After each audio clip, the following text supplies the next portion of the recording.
नाजरीन और सामीन अस्सलाम वालेकुम। मैं हूं आपका मेज़बान शहजादा खालिद और आप देख रहे हैं एसटी न्यूज़ एंड व्यूज़। तो नाजरीन, हमारा जो आज का मौजू है गुफ्तगू का वो ये है कि अमेरिका और उसके हवारी पाकिस्तान की तरक्की से क्यों जलते हैं और वो पाकिस्तान की तरक्की की राह में क्यों रुकावट पेश करते हैं। अब इसकी मैं वजह एक हवाला देता हूं कि अमेरिकी मुसन्नफ डैनियल मार्की उसने एक किताब लिखी जिसका नाम है नो एग्जिट फ्रॉम पाकिस्तान। इस किताब में डैनियल मार्की लिखता है कि पाकिस्तान के पास ऐसी फौज है जो इस काबिल है कि वो पूरी दुनिया को डिस्टेबलाइज कर सकती है। दूसरा, वो लिखता है कि पाकिस्तान के पास एटम बम है, न्यूक्लियर टेक्नोलॉजी है, मिसाइल सिस्टम है। और तीसरा, वो लिखता है कि पाकिस्तान के जो चाइना के साथ सिविल और मिलिट्री जो है ना, चाइना की क़यादत है उसके साथ बड़े अच्छे तल्लुकात हैं। इस वजह से हम पाकिस्तान को डिस्टेबलाइज करना चाहते हैं और ये बड़े अरसे से उनका प्रोग्राम है, ये उसने अपनी किताब में वाज़े लिखा है। अब पाकिस्तान को डिस्टेबलाइज करना कैसे है, उसने ये भी अपनी किताब में लिख दिया है कि इसके 3 तरीके उसने बताए हैं कि नंबर 1, हम पाकिस्तान के जो सियासी लीडर हैं उनको खरीदते हैं। दूसरा, हम जो सिविल ब्यूरोक्रेसी है उसको खरीदते हैं। और तीसरा, कि जो पाकिस्तान के मीडिया हाउसेज हैं उनको खरीदते हैं। अब ये 3 तरीके उसने अपनी किताब में लिखे हैं। अब वो कहता है और फिर साथ ही लिखता है कि ये पाकिस्तानियों को खरीदना बहुत आसान है और ये बड़ी थोड़ी कीमत पर खरीदे जाते हैं।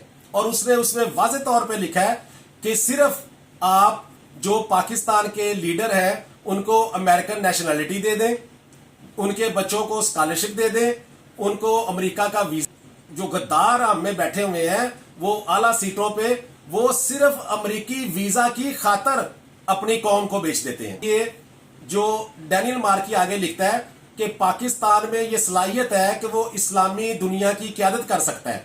तो हम इस पाकिस्तान को इस्लामी दुनिया की क़यादत से रोकना चाहते हैं और इसलिए हम पाकिस्तान को डिस्टेबलाइज करेंगे कि पाकिस्तान जो है वो इस्लामी दुनिया की क़यादत ना करे। और हमारे जो सियासतदान है उसके कारनामे भी सारे उसमें लिखे हुए हैं। और फिर एक मैं और बात ये करता चलूं कि जो आजकल बड़ा इशू है लापता अफराद, हम इसको बड़ी जो है ना बातें मीडिया पे भी और इस तरह करते हैं। तो जो कौम है वो हमारी जो माजरत के साथ हमारी जो पाकिस्तानी कौम है वो बहुत जज्बाती है। थोड़ी सी डुगडुगी बजाएं, थोड़ा सा इनको करें ये जज्बाती और बगैर सोचे समझे जो भेड़ चाल की तरह जो है ना उठ के तो वो यानी पीछे लग जाएंगे और तोड़ फोड़ और फलां और इस तरह करना शुरू कर देंगे। इनको ये समझना चाहिए कि जो भी लीडर, जो भी बंदा जो बात करता है, खा वो सियासी लीडर है, खा वो मजहबी लीडर है, खा वो किसी भी तरह का लीडर है, वो जो बात करता है उस बात को बड़े अच्छे तरीके से उसको जो है चेक करें, देखें कि उसकी बातों के अंदर क्या बात है और वो ऐसा क्यों कर रहा है। कहीं ये पेड़ तो नहीं है, कहीं इसके ताने बाने वो पाकिस्तान मुखालिफ कुव्वतों के साथ तो नहीं मिले हुए। तो मैं किसी का नाम नहीं लेता, मैं ये कहता हूं कि जो हमारी कौम है उसको ये थोड़ा सा समझना चाहिए। मैंने अपने पिछले एक वीलॉग में कहा था कि हम बाजार से 100 रुपए के एक जूते लेते हैं या कोई 100 रुपए की कोई चीज लेते हैं तो हम उसके लिए इतनी तसल्ली करते हैं कि दुकानदारों की कस्मों पर भी यकीन नहीं करते। तो हम लीडर की बात जो है उस पर उसको तस्लीम करने के लिए, उसके पीछे चलने के लिए हम उस 100 रुपए की चीज के बराबर भी तसल्ली नहीं करते।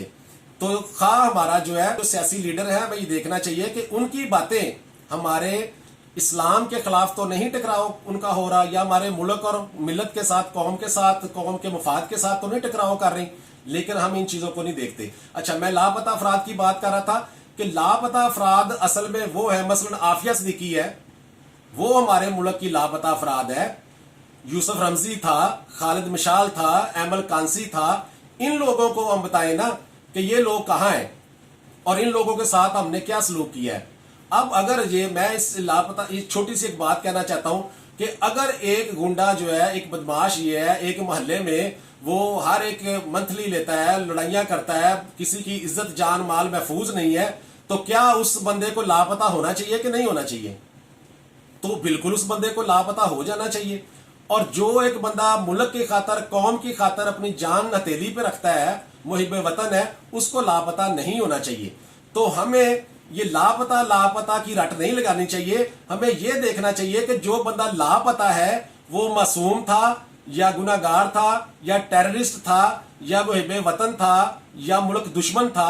हमें इन चीजों को भी देखना चाहिए। हम तस्वीर का एक रुख देखते हैं, बस लापता लापता, तो उन लापता को ये हमें देखना चाहिए कि वो लापता होने वाला बंदा कहीं को वो रा का एजेंट तो नहीं, कहीं वो मोसाद का एजेंट तो नहीं, कहीं वो CIA का एजेंट तो नहीं। ये भी हमें देखना चाहिए। अगर तो को मासूम शहरी लापता है, अगर तो आफिया सिद्दीकी लापता है, तो उसके लिए हमें चीखें मारनी चाहिए, उसके लिए हमें जो है ना एहतजाज करने चाहिए, उसके लिए हमें जो है ना मुजाहरे करने चाहिए। लेकिन हम मासूम लोगों के लिए, जो मासूम लोग लापता हैं उनके लिए हम कुछ नहीं करते, और जो दहशतगर्द लापता होते हैं उनके लिए हम सड़कों पर आ जाते हैं। तो ये बात हो रही थी वो अमेरिकी किताब की और लापता अफराद पे चली गई। तो मैं ये गुजारिश करता हूं पाकिस्तानी कौम से कि जो सेंसिटिव मामलात हैं उनके ऊपर जल्दबाजी ना दिखाया करें, और इस किताब को देखें कि वो अमेरिका खुद तस्लीम कर रहा है, और उसने अरसा दराज से, वो कहता है 60-70 साल पहले से हम ये प्लानिंग कर रहे हैं और उस वक्त से हम इस पर अमल कर रहे हैं कि पाकिस्तान तरक्की ना करे, इसकी तरक्की को हमने रोकना है, क्योंकि पाकिस्तान ही वाहिद वो इस्लामी मुल्क है, और इस वजह से वो पाकिस्तान की तरक्की को, पाकिस्तान की खुशहाली को रोकना चाहते हैं कि कहीं ये कोई ऐसा काम ना कर दे, कहीं ये आलम इस्लाम जो है उसको लीड ना करना शुरू कर दे। तो मैं इन्हीं अल्फाज के साथ इजाजत चाहता हूं। अस्सलाम वालेकुम।